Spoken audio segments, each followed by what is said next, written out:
A lot of us nowadays start our filmmaking journeys alone. You no longer need to go to film school to be a filmmaker. All you need is passion. That's how I started.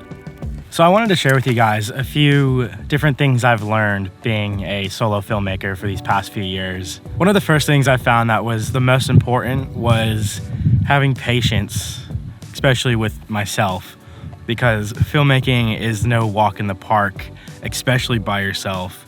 It takes a lot of effort, a lot of brain power to get it all working right, to get exposures right, and yeah, it's a lot to have on a single person.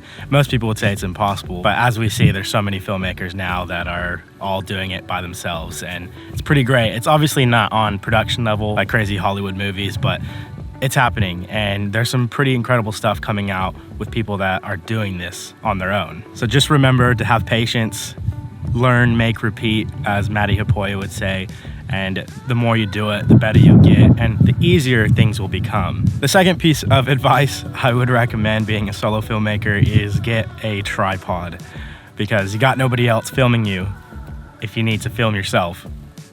So get your tripod and use that tripod to set up different angles for maybe even one scene. You could be walking on the beach. You could get a nice backlit shot. You could get a close-up shot. You can get any kind of side shot. There's all kinds of different shots you can get with your tripod, and that's what's most important, is getting a bunch of different shots. And honestly, I mean, like, who doesn't get a tripod if you're a photographer or filmmaker? Most of us usually we have a tripod hanging around, even if we don't really use it. It's probably something in your garage that you could even use as a tripod if you don't have a tripod. The third thing I would recommend is if you can use custom modes. So if you have something like C1, C2, C3 on your camera, I know the ESR has that. The R6 doesn't have that for video, which is kind of annoying. But if you can put up custom modes, that's gonna help you tremendously. So if you need your 24 frames, you can just hit custom 1 and custom 2, maybe set it to 60 frames or 120 frames.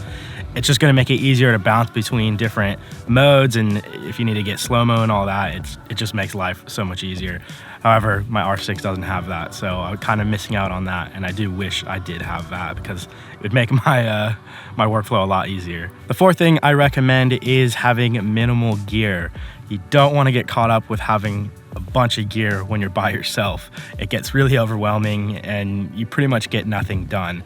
If you can keep your gear tight, compact, make it all fit into like one camera bag, then you're laughing, because there's no need for a bunch of gear, especially if you're doing films by yourself.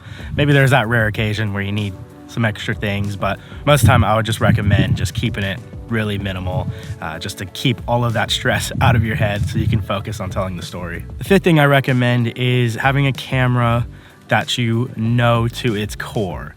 So you know all the buttons, you know where everything goes, you know the exact settings you need. If you're messing around with a bunch of different cameras, you don't really know the settings, and you're experimenting all the time or selling your camera all the time. So I would recommend just getting to know a camera really well, so you're not messing around and fiddling with all the settings and trying to figure out the autofocus or how to expose it properly. It makes it easier just to know your gear. And I think the last and final thing I'll share is to just make sure you're enjoying the process, because we can get caught up with getting the perfect shot, and then you get stressed out because it wasn't perfect, and you do it over again and get more stressed, and then you end up not enjoying the process. And then what are you even doing it for? Now, I'm not saying you're gonna have like completely easy times and all that, because filmmaking is a hard thing, but you gotta just check in with yourself when you are making films and ask, am I enjoying this? Even when it is hard, am I enjoying this, or am I just dreading and hating my life? And those are all my tips. The sun is set. It's probably getting a bit dark. Bring my exposure up a little bit. If you guys enjoyed this video, consider hitting that like button and subscribing for more filmmaking content. And thanks so much for being here. Love you all. I'll see you next time. Peace.